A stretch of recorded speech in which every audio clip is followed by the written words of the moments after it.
김경우 서울백병원 가정의학과 교수, 유재복 해설위원과 함께 관련 내용 자세히 살펴보도록 하겠습니다. 두 분 어서 오세요. 어서 오십시오. 네. 유재복 기자. 네. 이태원 클럽발 이제 확진자가 153명까지 늘었습니다. 그런데 이 최근 추이를 보면요. 이태원 클럽에 간 확진자가 나오고 있습니다만 가지 않은 확진자들도 제법 늘고 있어요. 네네. 그러니까 N차 감염, 그러니까 2차 감염, 3차 감염이 시작됐다는 거죠.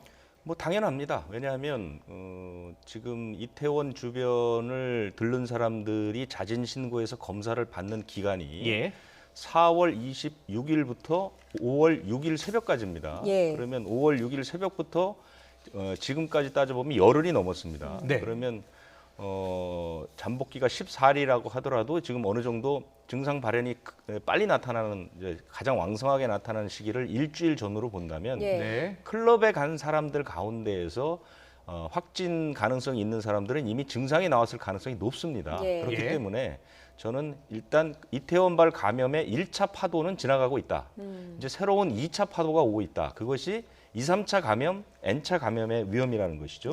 실제로도 숫자를 보시면 알겠지만 5월 12일까지는 직접 감염된 사람들이 많습니다. 숫자가. 그러네요. 그렇죠? 파란색으로 네네. 좀 나오고 있죠. 하지만 지난 13일을 기점으로 해서 이제 그게 역전이 되는 겁니다. 그래서 15일은 여기 안 나와 있지만 15일도 직접 가서 감염된 사람이 7명, 2차 감염이 10명으로 분류되어 있거든요. 그렇게 된다면 지금 1차 감염은 어느 정도 마무리가 됐고 이미 4만 6천 명을 검사를 했습니다. 그렇기 때문에 1차 감염은 어느 정도 끝났고 그들이 자신의 생활 반경으로 와서 2차, 3차 감염을 일으키는 양상을 보이고 있다. 그렇기 때문에 앞으로의 관건은 이 2차 파도의 크기를 어느 정도 선에서 통제를 하고 최소화시킬 것이냐. 이것이 가장 중요하다고 보는 것입니다. 지금 저희가 뉴스 초반에도 지도를 통해서 보여드렸는데요. 홍대 주점 그리고 이태원 클럽 간의 연결고리를 방역당국이 찾았다고 하더라고요. 그렇습니다. 그것이 이제 그 노래방입니다. 지금 홍대 주점에서는 친구 6명이 지난 5월 7일에 술집 2군데를 거쳐서 그 가운데 5명이 감염이 됐었죠. 그런데 그 5명 가운데 초발 환자, 그러니까 첫 번째 환자가 그 증상이 8일에 나왔고 13일에 확진을 받은 강서구에 사는 환자입니다. 이 강서구에 사는 환자들은 친구들을 만나기 직전에 관악구에 있는 노래방에서 한 20분가량 머물렀었습니다. 그런데 이 노래방에 바로 직전에 이태원을 방문했던 확진자가 3분 간격으로 같은 방을 썼습니다. 그렇네요. 그래서 그 관악구 노래방을 이용한 이 관악구 확진자로부터 감염이 됐고 이 감염 상태에서 친구들을 만나서 친구들을 감염시킨 것으로 지금 이렇게 파악이 되고 있습니다. 그렇다면요. 그 코인 노래방에 동선이 겹치면 코인 노래방을 방문했었던 다른 분들도 일단 검사를 받아야 되는 거 아닙니까? 당연하죠. 그건 이제 현재 역학조사 중이고요. 또 이제 접촉된 사람들을 분류하고 그 사람들을 이제 검사하기 위한 준비가 될 것으로 보이는데요. 지금 그 행운동 소재 별별 코인 노래방을 이용한 사람들 가까운 선별진료소 방문해서 검사를 받아야 한다고 지금 이제 그 안내가 가고 있는데요. 이 그 관악구에 있는 별별 코인 노래방은 확진자와 같은 방을 썼던 경우고요. 이제 또 노래방으로 인한 감염 경로가 이제 도봉구에 있는 가왕 코인 노래방이라는 곳인데요. 이곳은 같은 방을 쓰지는 않았지만 같은 시간대 다른 방을 이용을 했습니다. 그래서 이 부분은 또 약간 별도의 다른 그 방식의 감염이 있을 가능성이 있다 이렇게 볼 수 있죠. 네, 알겠습니다. 그럼 여기서 이제 현장을 좀 가보도록 하겠습니다. 자, 이태원 클럽 관련 확산세 그리고 확진세 계속 꺾이질 않고 있습니다.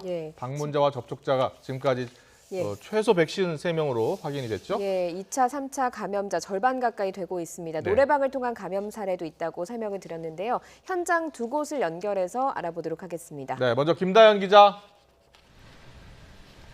네, 저는 서울 이태원동의 한 클럽 앞에 나와 있습니다. 네, 부장원 기자는 어디 나가 있습니까?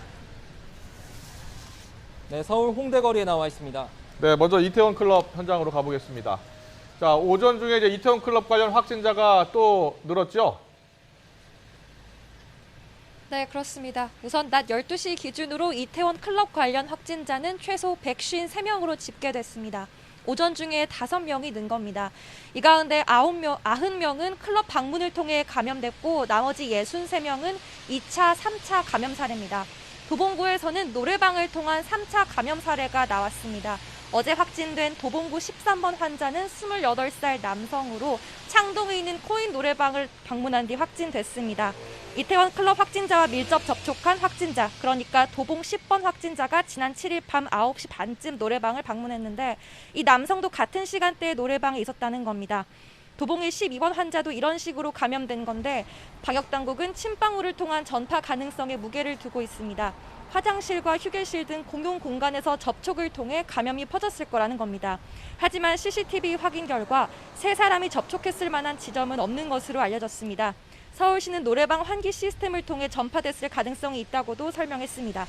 이 밖에 서울관광경찰대 소속 20대 경장도 오늘 확진 판정을 받아 역학 조사를 벌이고 있습니다. 관광경찰대는 홍대와 이태원, 명동 등의 센터를 두고 순환 근무를 하는데요. 이 경장은 지난 5일엔 홍대, 지난 9일엔 이태원, 나흘 전엔 명동에서 근무한 것으로 확인됐습니다. 경찰 관계자는 구도 조사 결과 이태원 클럽과의 관련은 없는 것으로 파악됐다고 밝혔습니다.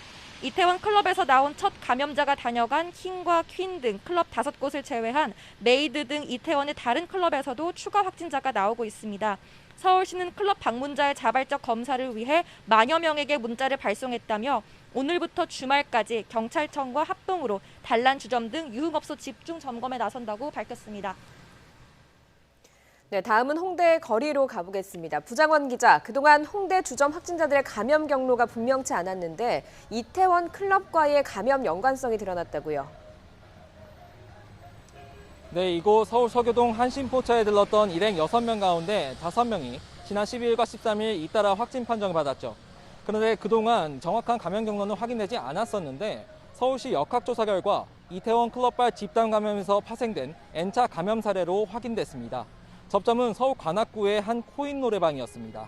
앞서 이태원 클럽에 들렀다가 지난 8일 확진된 20대 남성이 지난 4일 이 노래방에 들렸던 건데요. 홍대 주점 방문자 가운데 서울 강서구 거주 20대 남성도 비슷한 시각 같은 노래방에 들른 것으로 확인됐습니다. 3분 간격으로 같은 방을 썼다고 하는데요. 이 과정에서 감염된 것으로 추정됩니다. 또 바로 이 노래방에서 강서구 확진자와 함께 있던 관악구 거주 21살 남성도 오늘 추가로 확진 판정을 받았습니다. 그러니까 정리해보면 현재까지 홍대 주점 방문자 일행 6명 중 5명, 확진자의 직장 동료와 노래방 접촉자까지 홍대 주점 관련 확진자는 모두 7명입니다. 여기서 홍대 주점 첫 확진자는 이태원 클럽 확진자를 통한 2차 감염 사례고 함께 주점에 간 일행 등 나머지 6명은 3차 감염 사례로 분류할 수 있습니다. 이제 문제는 추가 감염 가능성인데요.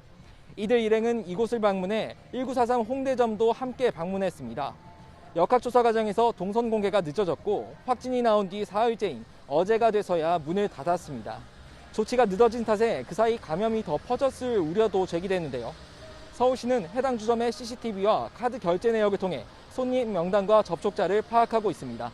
지금까지 서울 홍대거리에서 YTN 부장원입니다.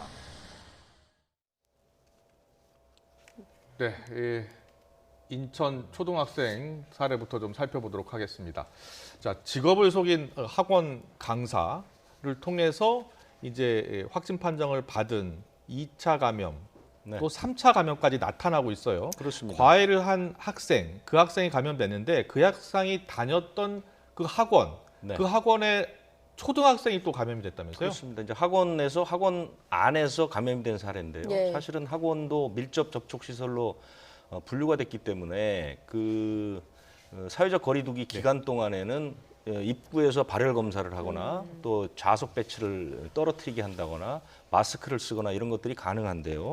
지금 보면 대부분 그 기간이 끝난 다음에 학원에서 아마 접촉이 됐던 것 같습니다. 네. 지금 좀 복잡하기 때문에 그래픽을 보고 설명을 드리면요. 이 학원 강사가 이 미추홀구에 있는 보습학원에서 강의를 했는데요. 이때 동료 강사가 감염이 됐고요. 수강생들이 감염이 됐는데 이 수강생들의 어머니와 학교 친구들이 또 감염이 됐고요. 예. 또 연수구에서 과외를 했는데 이제 과외 받던 이 쌍둥이 남매가 이제 감염이 됐고 이 쌍둥이 남매의 어머니도 감염이 됐고요. 그다음에 이 쌍둥이 남매를 국어 과목을 가르쳤던 다른 과외 교사가 감염이 됐고요. 조금 전에 말씀하신 그 같은 학원의 초등생도 감염이 됐습니다. 그리고 마지막에 있는 지인은 별도 접촉한 사람인데 예. 이제 별도로 확인을 받기 때문에 이건 이제 학원 내 발생으로 볼 수는 없죠. 이렇게 현재 3차 감염까지 확인이 된 상태입니다. 예, 김 교수님 저런 경우는 어떻게 봐야 할까요? 같은 학원에는 다녔지만 확진자랑 직접 접촉한 경우는 아니거든요. 어떻게 설명을 할 수가 있을까요? 다양한 가능성이 있을 것 같은데요. 우선 그 확진자가 이제 학원에서 강의를 했다면 그 실내 비말이 굉장히 많이 있었을 것 같고요. 예. 그 비말이 뭐 날아가서 어디 다른 데 묻어 있을 수도 있고 또 바로 노출되는 경우는 이제 공중에 떠 있는 상태에서 한 수분 내지 몇 시간 떠다니거나 아니면은 제부유에서 붙어 있던 것이 다시 먼지처럼 제부유에서 공기 중에 있을 가능성이 충분히 있겠고요. 네. 그래서 충분한 환기가 안 되는 경우에 그런데 이제 공기로 이제 충분히 비말로 노출이 될 수가 있겠고 예. 네. 또 아니면은 그 감염된 학원 강사가 손으로 또 여러 가지 뭐 손잡이라든지 스위치라든지 뭐 컴퓨터 이런 거 여러 가지 만진 것을 같이 만져가지고 또 손으로 통한 감염의 가능성도 충분히 있을 것 같고요. 예. 예. 그래서 이제 환기와 이제 어떤 그 표면 소독, 청소 이런 것들이 또 굉장히 중요한 이유가 되겠는데요. 같이 직접 만나지 않더라도 얼마든지 이런 식으로 감염이 일어날 가능성이 높아 보입니다. 예. 네. 지금 이태원발 집단 감염 환자의 지금 추세를 보면요, 이태원을 갔다 오지 않은 그런 환자들이 지금 늘고 있어요. 그러니까 2차 감염, 3차 감염 환자가 늘고 있다는 거거든요. 네, 맞습니다. 예. 그래서 우리가 이제 이태원 확진자와 접촉자를 빨리 찾아내서 그 2차, 3차 감염자가 우리가 격리된 상태에 있는 분들이 발생하는 건지 확진이 되는 건지 예. 아니면 접촉자로 미처 분류하지 못한 상태에서 밖에서 이렇게 확진이 되시는 건지에 따라서 추가적인 전파 가능성이 차이가 굉장히 클 것 같은데요. 네. 우리가 방역망 안에서 격리한 상태에서 관찰한 상태에서 발생하시는 경우에는 추가적인 N차 감염이 없겠지만은 우리가 이제 방역망에 미처 들어오지 않은 분들이 2차, 3차 감염이 뭐 노래방이라든지 뭐 이런 데서 계속 발생하게 되면은 그분을 확진할 때까지 걸린 시간 동안 그분이 또 노출된 또 다른 접촉자들이 있기 때문에 네. 거기서 더 추가적인 확진자가 발생할 가능성이 있기 때문에 네. 추가적으로 발생되는 N차 감염자가 우리 방역망에 있던 분인가 아니면 새로운 분인가에 따라서 추가적인 발생 차이가 굉장히 클 것으로 보입니다. 예. 네, 네. 사실 정부는 이번 주말을 중대한 고비로 보고 있지 않습니까? 지금 N차 감염까지 일어나고 있는 상황인데 직접 클럽을 방문했던 5,500명 중에서 4,000명이 진단 검사를 받았다고 하더라고요. 그러면 1,500명 정도는 아직까지 진단 검사를 안 받은 것 아닙니까? 그렇습니다. 이제 그 사람들은 이제 분석을 좀 다양하게 할 수 있을 것 같은데요. 첫 번째로는 그 클럽 일대를 방문했던 사람이 마지막이 이제 5월 6일 새벽이라고 말씀을 드렸는데요. 그때부터 지금까지 신고가 안 됐다는 것은 첫 번째로는 열흘 정도 동안 아무 증상을 본인이 못 느꼈을 가능성이 있습니다. 그렇게 되면 사실상 그 잠복기가 어느 정도 지나갔다고 볼 수 있고요. 그리고 예. 또 하나는 이제 지금까지도 스스로 신고하지 못하는 것은 그럴 만한 사정이 있다는 것이죠. 그렇기 때문에 지금부터는 그 사람들은 사실은 다른 방법들을 동원해서 찾아내는 수밖에 없습니다. 네. 네. 그 대구에 입수 앞둔 그 10대 남성이 부산 클럽 가서 그때도 접촉자가 상당히 많았는데요. 네. 100여 명이 나중에 상당히 오랜 기간 동안 그 연락이 되지 않았었거든요. 예. 그런데 그 사람들이 나중에 다 연락을 해서 검사를 받아보니까 다 음성이 나왔습니다. 그만큼 이제 시간이 지나게 되면 양성 판정이 나올 가능성은 좀 그만큼 적다고 볼 수 있는 것이고요. 네. 정부가 이제 주말을 중대 고비로 보는 것은 그렇습니다.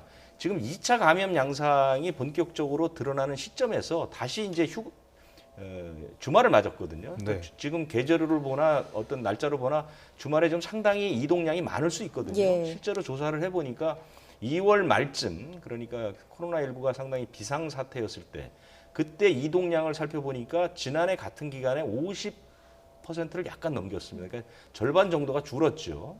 그런데 지난 2일 그러니까 황금 연휴 때는 거의 90% 가깝게 복원이 됐는데요. 네. 최근에 그러니까 어제 오늘 사이를 조사해 보니까 75% 이상 복원이 됐다. 그런 거 보면 이번 주말 휴일에는 이동량은 상당히 많을 것으로 보이고 예. 그다음에 2차 감염의 위험성을 이제 안고 있는 상황이기 때문에 여기서 갑자기 느슨한 밀접 접촉이 이루어지게 되면 이 2차 감염이 폭발적으로 늘어날 가능성이 있거든요. 그래서 예. 이번 주말에 어차피 지금 뭐 그렇다고 해서 생활 속 거리 두기에서 다른 영역에서도 이렇게 강제로 할 수는 있는 방법은 없으니까요. 예. 각자 국민들이 방역 수칙을 정확하게 지키게 되면 저희는 총선이나 부활절 때 그렇게 많은 사람들이 모였지만 감염자가 오히려 줄었습니다. 네. 그것은 이제 방역 수칙을 지켰다는 얘기가 되기 때문에요. 네.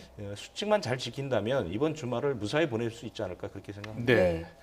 자, 지금 계속해서 2차 전파, 3차 전파 말씀드리고 있습니다. 특히 인천 이 강사가 2차 감염, 3차 감염 일으키고 있는 이유는 학원 강사였기 때문인데요. 지금 수용자들이 밀집 생활을 하는 구치소, 교도관도 지금 코로나19 확진 판정을 받았습니다. 네, 수용자와 직원 등 접촉자가 270여 명에 달합니다. 오늘 하루 서울 서초동 법원 종합청사 법정이 모두 폐쇄되는 등 파장은 커지고 있습니다. 법원에 나가 있는 취재기자 연결해서 자세한 상황 들어보도록 하겠습니다. 이경국 기자. 네, 서울중앙지방법원입니다. 네, 구치소는 일단 많은 수용자가 밀집 생활을 하고 있기 때문에 집단 감염 우려가 큰 곳입니다. 그런데 그곳에서 교도관이 확진 판정을 받았다고요? 네, 그렇습니다. 어제 서울구치소 교도관이 코로나19 확진자와 밀접 접촉을 했다는 사실이 알려졌습니다. 그런데 YTN 취재 결과 이 교도관 A씨가 오늘 새벽에 이 코로나19 확진 판정을 받은 것으로 확인이 됐습니다. 이 앞서 A씨는 지난 9일 친구들과 함께 이 경남 창원에서 열린 결혼식에 다녀왔는데요. 이 친구 가운데 한 명이 먼저 이 확진 판정을 받았던 것으로 확인이 됐습니다. 법무부는 이태원 킹클럽을 다녀온 관악구 46번 환자가 도봉구 10번 환자와 접촉을 했고 이 도봉구 환자가 이 교도관 친구와 같은 코인 노래방에 갔었다고 설명했습니다. 어제 새벽 친구로부터 이 확진 사실을 전해들은 A씨는 구치소에 보고했고 이 곧장 검사를 받았습니다. A씨는 결혼식에 다녀온 뒤에 11일부터 13일까지 근무했는데요. 이 기간에 수용자 254명 그리고 구치소 직원 23명과 접촉했습니다. A씨는 변호사 등이 외부에서 접견을 오면 수용자를 데리고 가는 업무를 맡아서 특히 접촉 빈도가 높았습니다. 구치소 측은 어제 전체 방역 작업을 마쳤고 접촉한 직원들도 자가 격리시켰습니다. A씨와 밀접 접촉한 직원 6명은 다행히 음성 판정을 받았고 이 구치소 내 선별진료소에서 수용자들에 대한 진단 검사도 진행될 예정입니다. 이 박사방 운영자 조주빈 등도 이 A씨와 동선이 겹쳐서 어제 격리됐는데 오늘 검사를 받을 예정입니다. 네, 서울구치소 수용자들이 재판을 받아온 서울법원 종합청사 법정들도 폐쇄됐다고요. 네, 그렇습니다. 지금 제 뒤로 법원의 모습이 보이실 텐데요. 오늘 재판이 있는 줄 알고 법원을 찾았던 사건 관계인 그리고 변호인들이 이 법정 폐쇄로 인해 줄줄이 발길을 돌리는 모습이 포착되기도 했습니다. 서울고등법원과 서울중앙지방법원은 이 교도관의 확진으로 인해 오늘 하루 예방적 조치로 이 법원 청사 동관과 서관의 법정을 모두 폐쇄했습니다. 이 동관과 서관은 재판 대부분이 진행되는 곳인데요. 양승태 전 대법원장 관련 사법농단 재판 등 오늘 예정돼 있던 재판들은 모두 연기되거나 다른 법정으로 옮겨서 진행이 됐습니다. 법원 측은 구속영장 심사 등 급박한 사건의 경우 별관의 특별 법정을 마련해서 진행할 예정이라고 밝히기도 했습니다. 이 법원 측은 특별한 사정이 없다면 오는 18일 그러니까 월요일부터는 정상적으로 법정이 운영될 것이라고도 밝혔습니다. 법원은 오후 4시부터입니다. 모든 법정과 청사 건물에 대한 이 대대적인 방역 작업을 진행하고 있습니다. 또 구치소로부터 명단을 받아서 접촉자 자가 격리 등 이 필요한 조치를 하겠다고도 설명했습니다. 이 한편 검찰도 긴급 방역 작업을 벌이는 등 비상이 걸린 모습입니다. 서울중앙지검에는 1차 접촉자인 수용자 7명이 다녀갔는데요. 이들을 조사했던 검사 등 직원 34명이 격리됐고 사무실 10곳과 구치감 등에 대한 방역 작업이 진행되고 있습니다. 검찰은 오늘 구속 피해자 소환 조사를 하지 않고 불구속 상태인 사건 관계인 조사도 최대한 자제하겠다고 방침을 밝혔습니다. 지금까지 서울중앙지방법원에서 YTN 이경국입니다. 네, 지금 들으신 것처럼 서초동 법조타운도 비상인데요. 서울구치소 교도관이 어떻게 확진 판정을 받았는지 좀 더 자세히 알아보도록 하겠습니다. 자, 유재복 기자. 네. 자, 지금 이경국 기자의 설명을 들어보면요. 네. 이 교도관의 친구가 네. 먼저 확진 판정을 받았고, 그래서 이 친구하고 내가 같이 결혼식을 갔다 왔는데 그래서 검사해봤더니 확진 판정을 받은 거예요. 그렇습니다. 근데 공교롭게도 노래방이에요, 그것도. 그러니까 노래방을 예. 이태원을 방문했다가 예. 클럽을 방문했다가 확진된 사람과 예. 밀접 접촉자로 분류됐고 나중에 확진된 사람이 도봉구 창일동에 있는 가왕 코인 노래방이라는 곳을 갔습니다. 예. 확진 판정을 받기 전에요. 아. 그게 7일 밤입니다. 예. 5월 7일 밤. 근데 바로 그 밤에 같은 시간대에 교도관의 친구가 그 노래방을 방문했다는 것이죠. 네. 그래서 같은 방을 쓴 것은 아니지만 같은 시간대에 그 노래방에서 같이 있었다는 것이죠. 예. 그렇게 해서 예. 그리고 이 교도관의 친구와 교도관은 이틀 뒤에 결혼식 창원에 있는 결혼식에 참석을 하면서 둘이 밀접 접촉을 하게 된 것이죠. 네, 지금 그래픽이 그리고, 나가고 있는데요. 예, 그리고 함께 숙박까지 했기 때문에 그리고 나서 증상이 이 상황을 알게 된 교도관이 그 구치소에 자진 신고를 한 겁니다. 제가 이런 곳을 갔다 왔다고. 예. 그래서 검사를 해보니 15일에 확진 판정을 받게 된 것이죠. 예. 네. 그러니까 이태원 킹클럽 방문으로부터 구치소까지의 감염 경로가 연결이 된다는 게 밝혀진 겁니다. 예. 네. 지금 김경우 교수님께 여쭤보고 싶은 점이 노래방 관련한 내용입니다. 관악구 노래방 같은 경우에는요, 3분 간격으로 같은 방을 사용을 했습니다. 그러니까 어떻게 보면 거기에 비말이 많이 남아있거나 바이러스 전파가 가능했다라고도 볼 수 있겠는데, 사실 지금 이 도봉구 같은 경우는요, 지금 이렇게 구치소 교도관까지 연결되는 과정에서 보면 같은 노래방을 이용하긴 했지만 같은 방을 사용하진 않았거든요. 그런데도 감염이 됐더라고요. 어떻게 볼 수 있겠습니까? 네, 뭐 다양한 가능성이 있을 것 같고 아마 방역당국 조사 중인 것 같은데요. 예. 아마 이제 손 접촉을 통해서 꼭 노래방이 아니더라도 손잡이라든지 화장실 손잡이라든지 같은 화장실을 썼다든지 예. 아니면 뭐 여러 가지 비말이 그 칸막이가 돼 있지만 뭐 이렇게 공기가 좀 이렇게 통하게 돼 있다든지 뭐 그 상황에 따라서 코인 노래방은 또 이제 작을 것으로 생각이 되는데요. 네. 얼마든지 꼭 같은 방이 아니더라도 다양한 경로로 접촉됐을 가능성이 있을 것 같습니다. 네. 자, 이 법원 종합청사 지금 뭐 1심 좀 폐쇄가 됐고 또 네. 재판도 모두 연기되는 지금 사상 초유의 사태가 벌어진 거 아니겠습니까, 유정 기자? 예. 그런데 이 교도관의 업무가 외부 접견, 면회가 오면 수감자를 데려오고 이동시키는 역할을 하고 있어요. 그러니까 거기가 좀 비상에 걸릴 것 같아요. 이 교도관의 업무가 그겁니다. 네. 그 외부에서 접견을 오거나 면회를 오면 사실 이제 따로 면회실을 운영하지 않습니까? 예. 그 면회실까지 그 수감자를 안내해서 이제 데려다주는 그런 역할을 하기 때문에 특히 수감자라든가 사람과의 접촉이 밀접한 그런 역할이죠. 네. 그렇기 때문에 그 안에 수용자가 253명이 있고요. 예. 이 서울구치소는 잘 아시겠지만 박근혜 전 대통령도 수감돼 있는 곳입니다. 예. 그리고 N번방 주범인 조주빈도 이제 수감이 돼 있죠. 예. 그런데 조주빈은 밀접 접촉자로 분류가 돼서 이제 검사를 받고요. 박근혜 전 대통령은 밀접 접촉자로 분류가 됐는지 아직 확인은 되지 않고 있는데요. 예. 최근에 뭐 면회 계획이 없었다는 얘기는 들립니다. 예. 그래서 수용자가 253명, 직원이 24명, 그래서 277명인데요. 네. 당장 이 수용자들은 격리 수용소에 따로 이제 1인방을 모아서 예. 다른 사람과 접촉을 하지 않는 방식으로 이제 수용을 해야 될 것이고요. 예. 상당히 이것도 큰 문제라고 보입니다. 그렇네요. 직원들도 사실 지금 다 이제 사실상 격리가 된 그런 상태고요. 예. 이제 검사를 받아야 되는 지금 검사가 진행 중인 상태로 지금 알려지고 있습니다. 예. 김 교수님, 지금 그러니까 구치소 같은 경우에는요, 사실 집단 감염이 우려되는 지역 아닙니까? 밀집 생활을 하는 곳이기도 하고요. 이런 데서 확산을 막으려면 어떤 조치를 좀 취해야 할까요? 네, 일단은 재소자분들은 이제 거기 이제 갇혀 계실 것 같고요. 이제 새로 외부에서 이제 유입이 뭐 여러 가지 경로로, 그러니까 교도관을 통해서라든지 또 그 교도관이 또 다른 교도관을 예, 휴게소라든지 수가 식사라든가 있습니다. 또 할 예. 수도 있겠고요.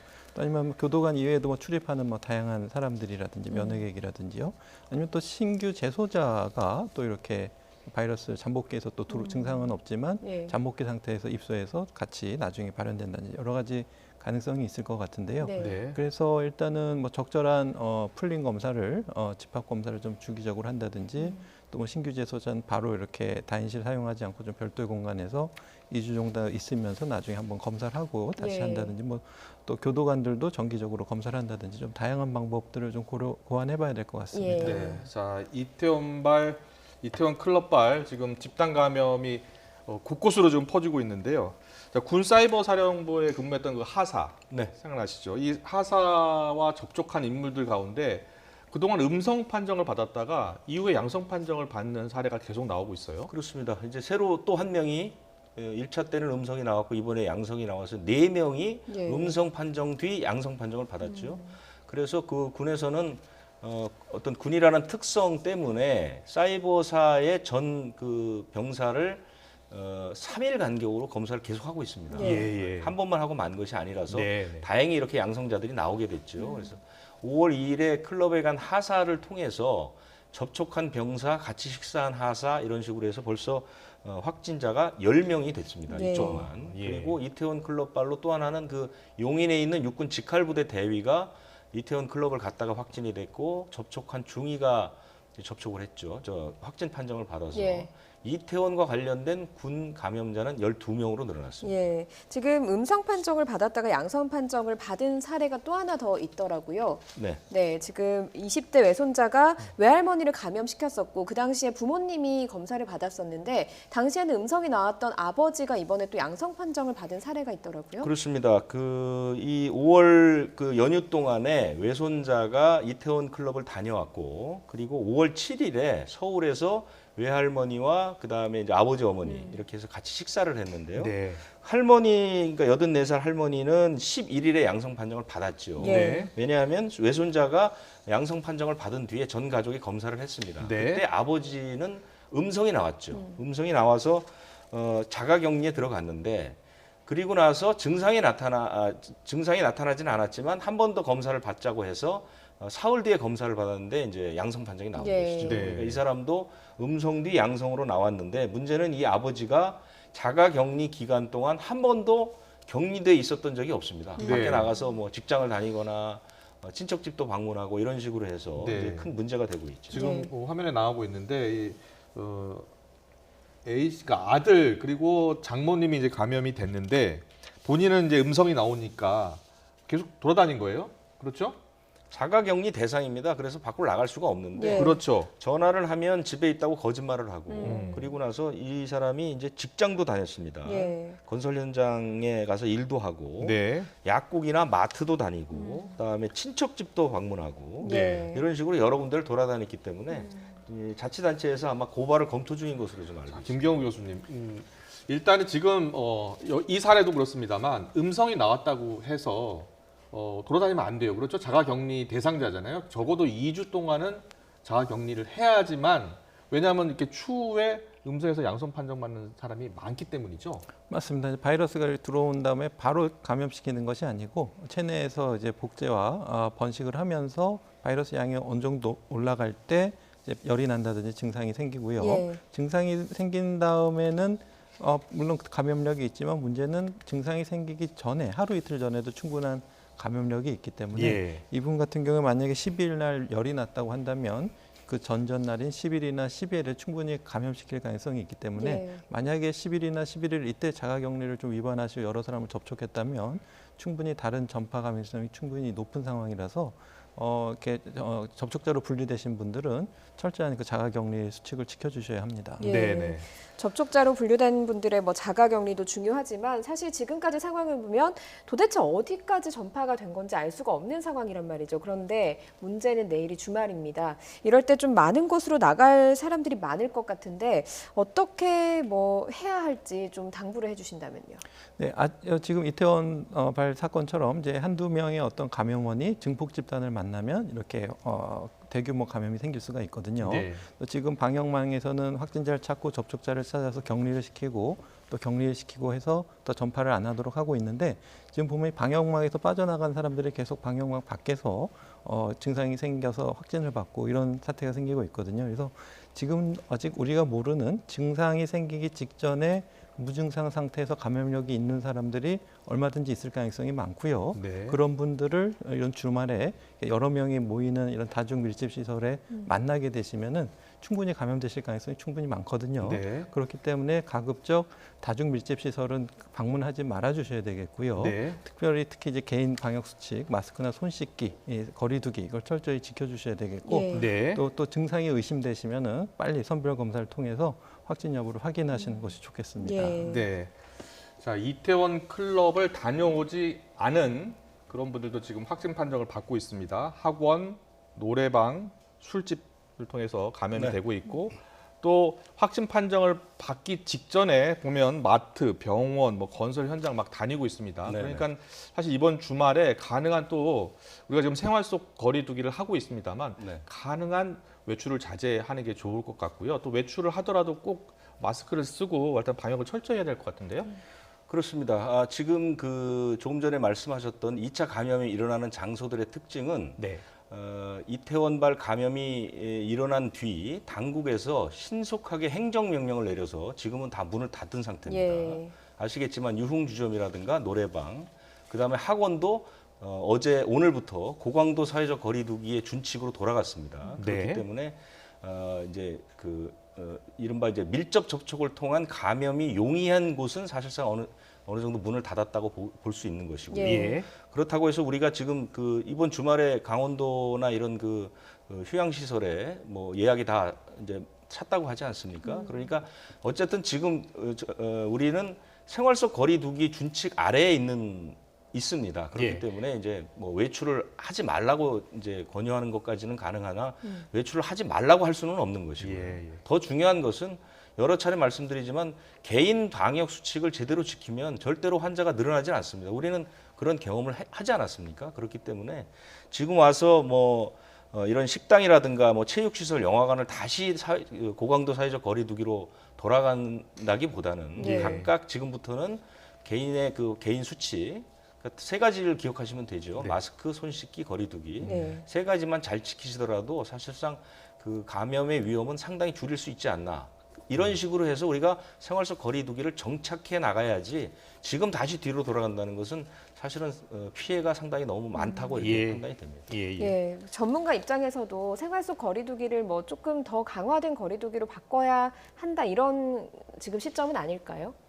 네, 그래서 한번 이번 이태원 발 감염 사건이 있고 나서 생활 속 방역 지침, 세부 지침을 한번 좀 다시 돌이켜봤습니다. 그래서 예. 유흥시설이라든지 PC방, 노래방 그래서 봤을 예. 때 조금 이렇게 거꾸로 생각해 보면 조금 좀 보완할 점이 좀 많이 필요할 것 같습니다. 그래서 완화된 사회적 거리두기라고 하더라도 조금 더 현실성 있고 적용 가능하고 그러한 좀 세부 지침들이 조금 더 미리 마련됐으면은 어땠을까 하는 좀 아쉬움이 좀 남는데요. 네. 네. 일단은 말씀하신 것처럼 이제 강도의 문제일 수도 있고 작은 수칙이지만 잘 지키시는 것도 또 효과가 클 수가 있거든요. 네. 그래서 네. 얼만큼 잘 지키시느냐, 아무리 좋은 방역 지침이 있어도 지키지 않으시면 효과가 없을 수 있기 때문에 작은 방역 지침도 잘 준수하는 것이 네. 좋을 것 같아서 생활 속 방역 지침을 잘 만들어서 잘 준수하실 수만 있다면 그 강도의 문제는 조금 더 나중에 고민해봐도 될 것 같습니다. 예. 네.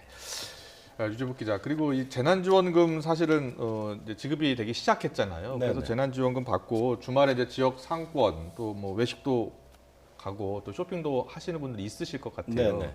그래서 말인데 만일의 사태에 대비해서 뭐 음식점이라든지 뭐 어떤 사람들이 모여서 뭐 하는 곳 이런데 출입하시는 분들의 명단을 좀 이렇게 작성하는 그런 어떤 방안은 괜찮지 않을까요? 어떨까요? 일단 체육시설이라든가 영화관이라든가 박물관 이런 곳은 사전에 예약을 받아서 운영 인원을 제한을 합니다. 네. 그래서 밀집되지 않도록 이미 이제 수칙을 정해놓은 상태에서 예. 이제 활용을 하기 때문에 큰 문제는 없을 것 같고요.